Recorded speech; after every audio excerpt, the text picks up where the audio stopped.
the Bible has been corrupted through the years, that we can't know for sure what the original said. So, so the PowerPoint comes up here, I'll delve into that a little bit more, but I explained to him some of the basic reasons why we can know what the New Testament said in the originals, even though we don't have the original copies. We don't have the handwritten letters from Paul to the Roman Christians or to the Christians at Ephesus. We don't have those original copies. It would be the greatest archaeological discovery of all time if we did, but we simply just do not have those originals. So again, so I knew where he was going with the question, and so I explained to him this idea of textual criticism and what that meant and how we can really know what the original said. I don't think he was ready for that answer. A really nice guy, but he sat there and he just kind of nodded his head. Now, I did not have to be an expert just to know a few simple answers.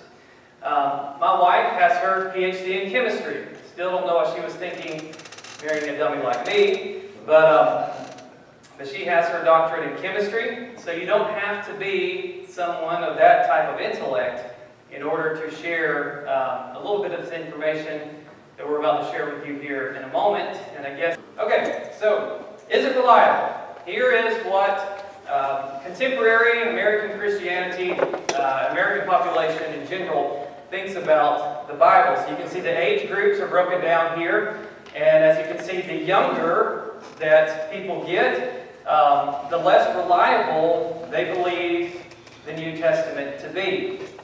And as Dean talked about last night, the more time goes on, it seems like the more unbelief is starting to rise, especially on the younger generation. And that happens for a lot of different reasons, which he talked about last night. We won't go into right now. But this is really a good picture of what's taking place in our culture about what they think about the Bible, especially concerning the New Testament in general. But nevertheless, it is still the all-time best seller. I can't remember exactly how many copies have been sold, but nothing else compares to it on the market today. Billions and billions have been sold and continue to be so. This is why it's important, because if the Bible, specifically the New Testament, is unreliable, we can have no solidified historical or objective knowledge about what Jesus or the apostles taught while they were here on earth.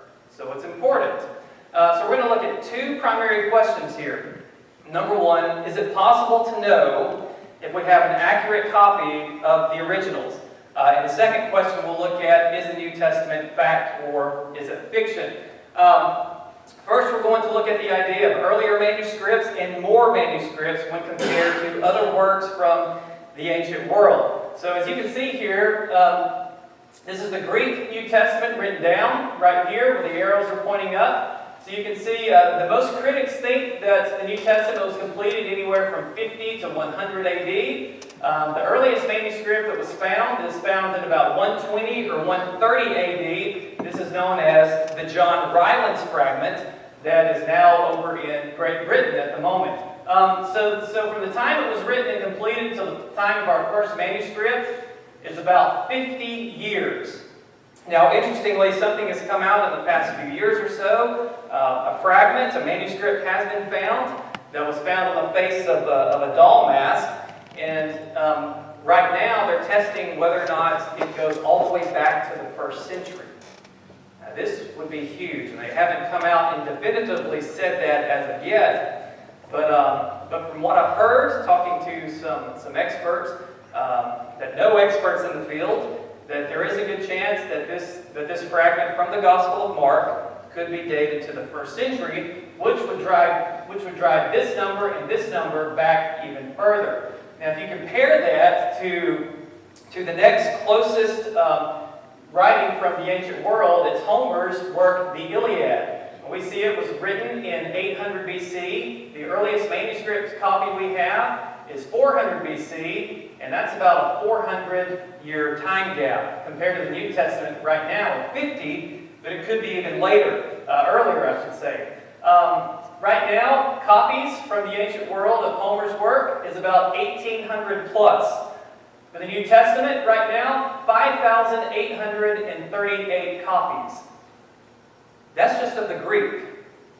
If you throw in the Latin and other translations, that number goes up to about 24,000 or more. Nothing else from the ancient world compares with it. Absolutely amazing. And if it wasn't for this good-looking man, the Emperor Diocletian, who made it his goal to eradicate any writings in the New Testament, he burned whatever he could find, who knows what that number would be today. It'd be absolutely amazing. But thanks to him, we don't have as many copies otherwise as we would, but nevertheless, far and away outdoes anything else from the ancient world.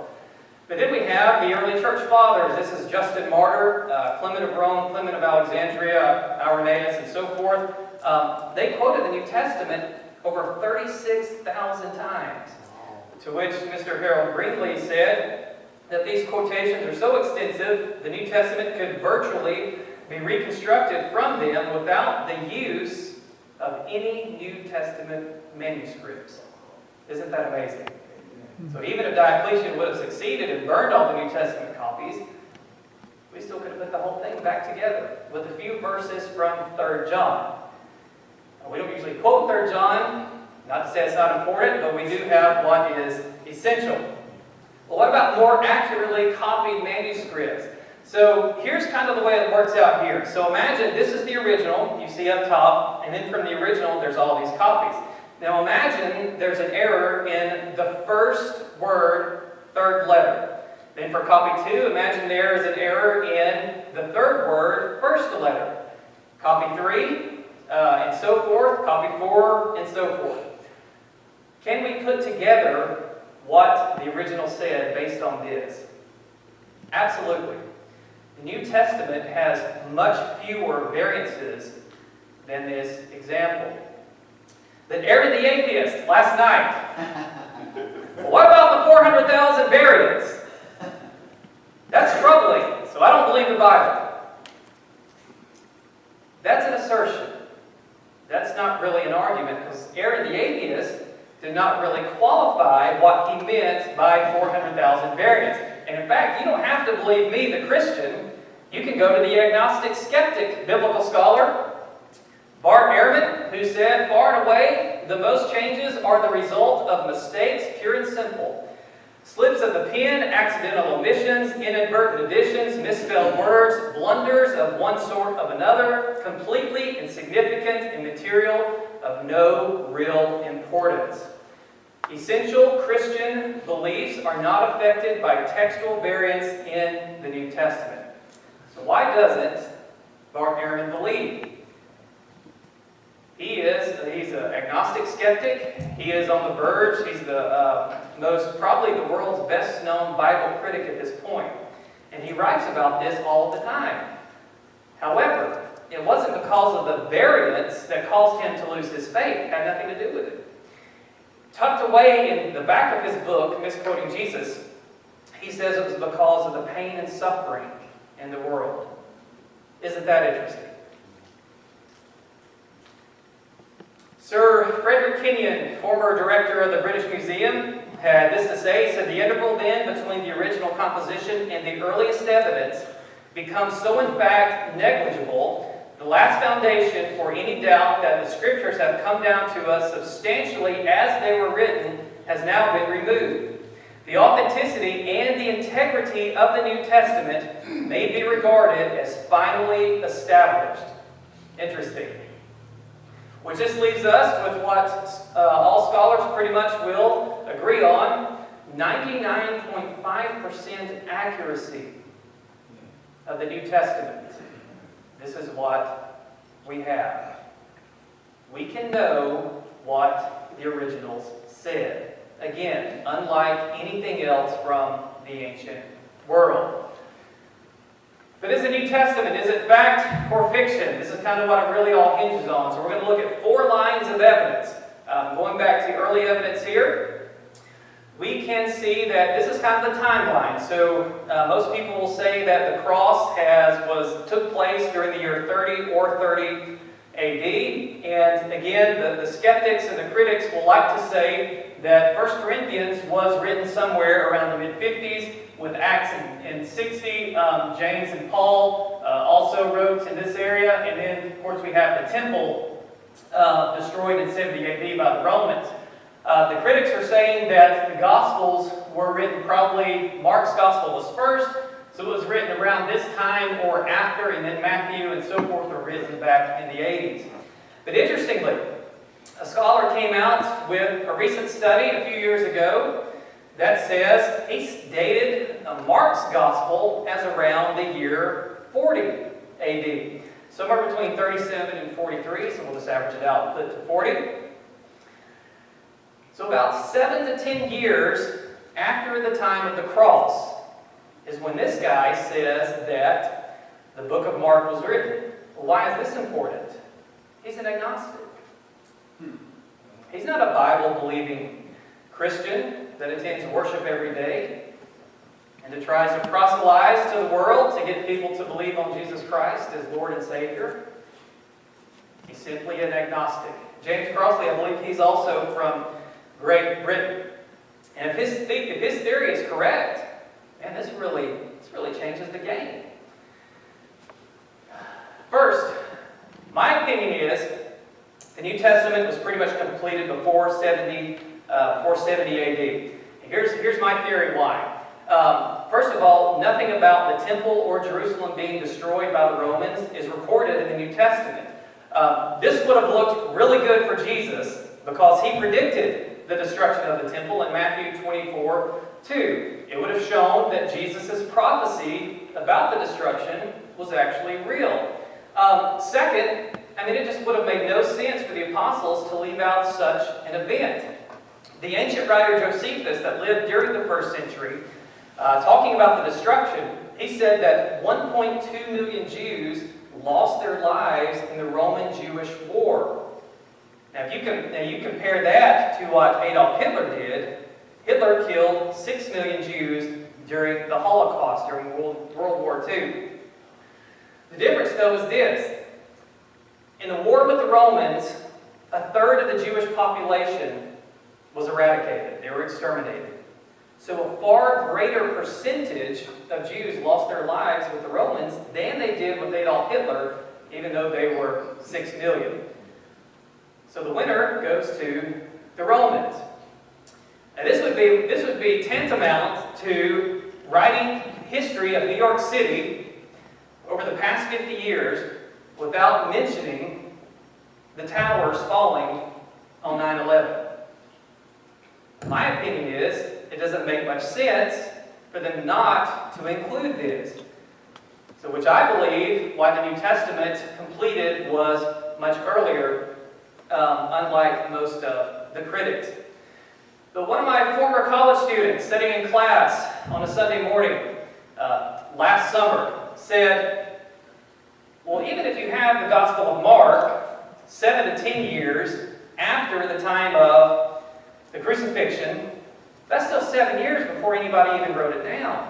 How can they remember that? This is like the telephone game. So, you might have played this when you were a kid, so you can see the illustration here.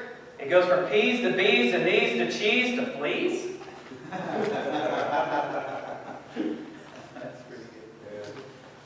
And so as the story is passed around, fleas has nothing to do with peas, except for the rhyme.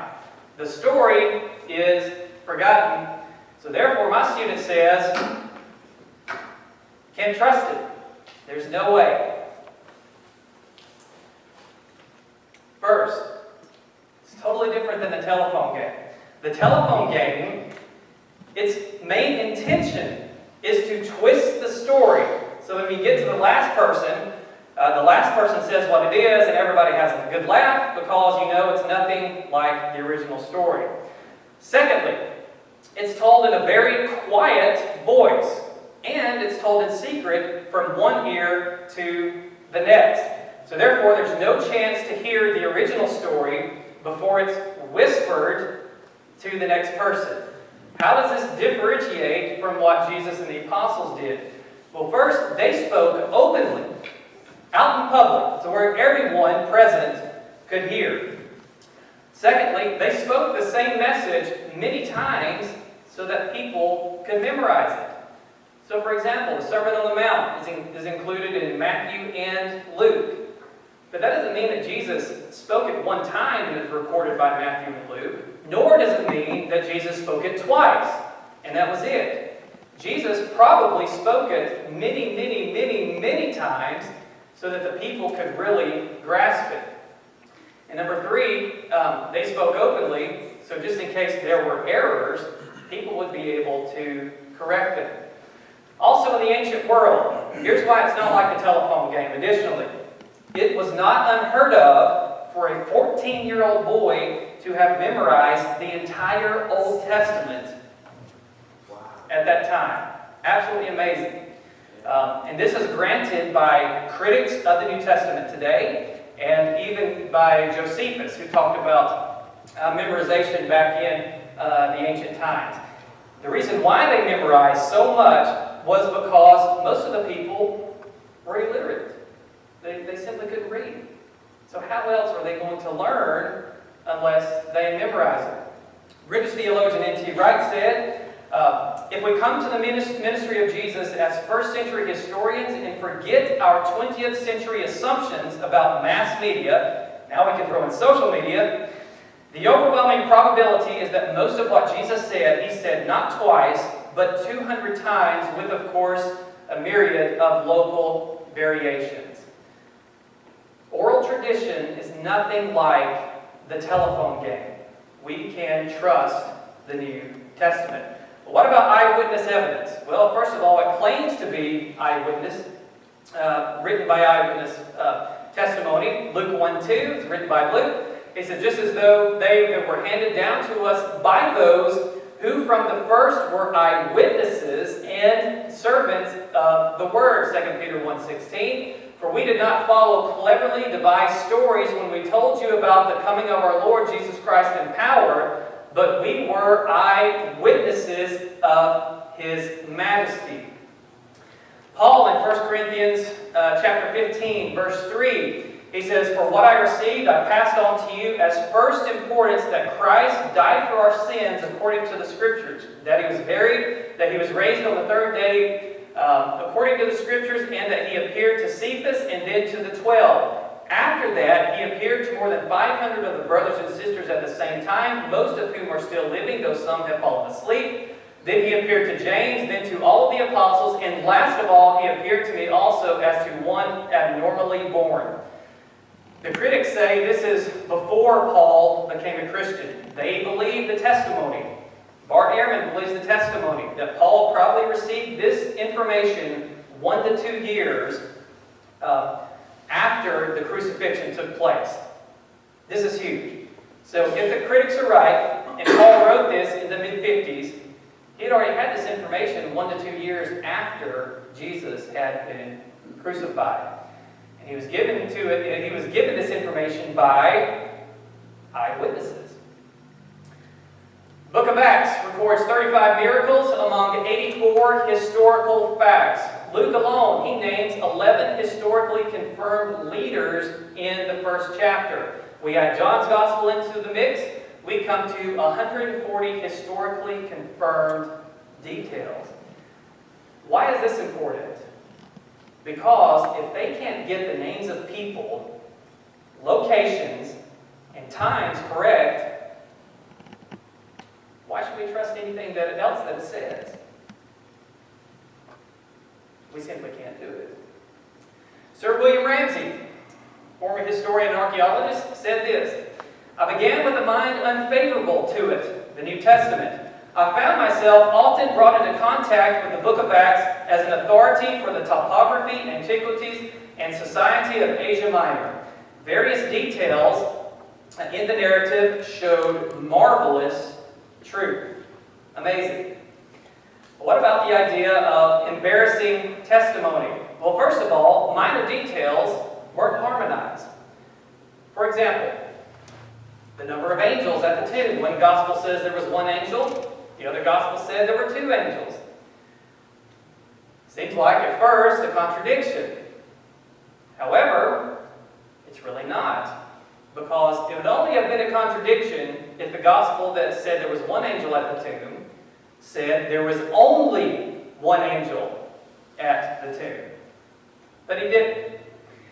They left in tough commands by Jesus. Luke 14, hate your father and mother. Eat my flesh and drink my blood. Jesus. I don't really know if suggesting what some people would see as cannibalism is the best way to get followers to come to you. Just a guess. If you look at a woman with lust in your heart, then you have already committed adultery. What a difficult standard, Jesus. Maybe tone it down a little bit. You know, people won't be so apt to come to you. I mean, these are really difficult sayings, but yet they left them in there. They were also self-proclaimed cowards, and they were unworthy. The women found the empty tomb first. Where were the men? They were afraid.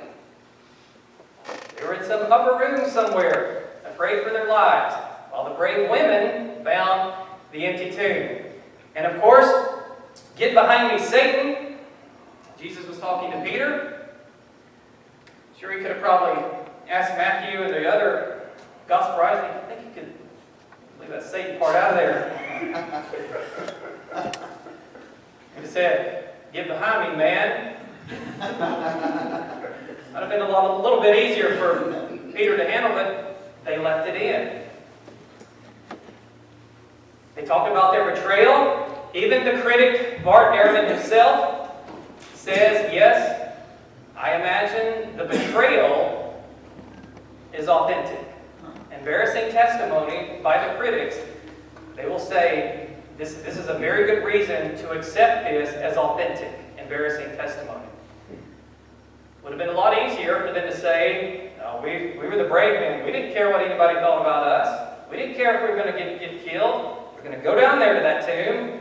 We were going to find it empty and proclaim that he had risen from the dead. But they didn't, which of course speaks to their honesty. Finally, what about archaeology and non-Christian sources? They affirm what the New Testament says. I won't go into this too much, but as you can see, there are 17 ancient non-Christian sources that back up a lot of what the New Testament has to say. And this is what they said. First of all, Jesus lived during the time of Tiberius Caesar. He lived a virtuous life. He was a wonder worker. He had a brother named James. He was acclaimed to be the Messiah, crucified under Pontius Pilate. An eclipse and earthquake occurred when he died. He was crucified on the eve of the Passover. His disciples believed he had risen from the dead. They were willing to die for that belief. Christianity then spread as rapidly as far as Rome, and his disciples denied the Roman gods and worshipped Jesus as God. Sounds a lot like the New Testament, doesn't it? That's outside of the New Testament, written by people from the ancient world. What about archaeology?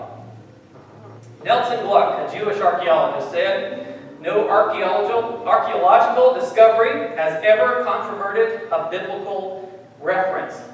This was found in 1993. This was an inscription of the house of David, King David from the Old Testament. Before this, there was no type of inscription or anything to suggest that David actually existed. Now we have evidence. Pontius Pilate, who sent Jesus to his death. This was discovered. An inscription on this stone was found in 1961, demonstrating that Pontius Pilate really did exist. Really fascinating. The ossuary box of Caiaphas, the high priest, that challenged Jesus on his claims to be the Son of God. His box was found, and his name is inscribed on the side of the box. Now, this is unlike the box that was found that said it was James, the brother of Jesus. That was seen to be a forgery. Would have been cool if it wasn't, but we just don't have it. It was. However, this one was not. The Dead Sea Scrolls. dated anywhere from 130 and even earlier to the time of Jesus. Almost the entire scroll of Isaiah was found within the collections of Dead Sea Scrolls. Really fascinating. Jeremy Scheller in U.S. News and World Report, not what you would call a very conservative Christian publication in promoting the gospel of Jesus Christ to its readers, but he had this to say in 1999. He said, in extraordinary ways, modern archaeology has affirmed the historical core of the Old and New Testaments, corroborating key portions of the stories of Israel's patriarchs, the Exodus, the Davidic monarchy, and the life and times of Jesus. Millard Burroughs of Yale University, again, not what you would consider a very conservative Christian type of university. He had this to say, on the whole, archaeological work has unquestionably strengthened confidence in the reliability of the scriptural record. More than one archaeologist has found his respect for the Bible increased by the experience of excavation in Palestine. Archaeology has in many cases refuted the views of modern critics. It has shown in a number of instances that these views rest on false assumptions and unreal, artificial schemes of historical development. This is a real contribution and not to be minimized. One last point on archaeology.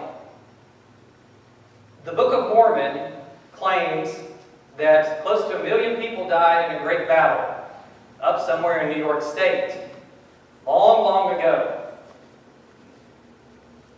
But not one trace of archaeological evidence has ever been found to even possibly suggest that the Book of Mormon is true based on archaeology. There was a man that started the archaeology department at Brigham Young University. And he did this because he wanted to prove that the Book of Mormon was true. After 25 plus years of intensive archaeological research, his conclusion was the Book of Mormon was fiction. There's nothing to back it up. His name is Thomas Stewart Ferguson. He wanted his works, all of his writings, to not get out into the public because he said he did not want his family to lose their faith. But it caused it for his. And nothing to back it up with. However, even the non-conservative Christians are saying, yes, archaeology backs it up. Fascinating. So what can we conclude from this? The New Testament is historically reliable. We can conclude that it is fact, not fiction. Many have tried to eradicate the Bible. Some of the Roman emperors. Voltaire in France. He said, Christianity and the Bible will disappear from the face of the earth. I don't know how many of you have heard of Voltaire. I can't even name you one thing that he's written. The Bible's still the bestseller. Mao, Stalin, Lenin, Hitler. Hitler had his own version of the Bible that he tried to eradicate. They all tried to eradicate what we know as the Bible. But they all have failed. So we can have confidence. Isaiah 40 verse 8 says, the grass withers, the flower fades, but the word of our God stands forever. You can take it to the bank. You can trust it. What we have is essential. So, here's my presentation. So thank you very much.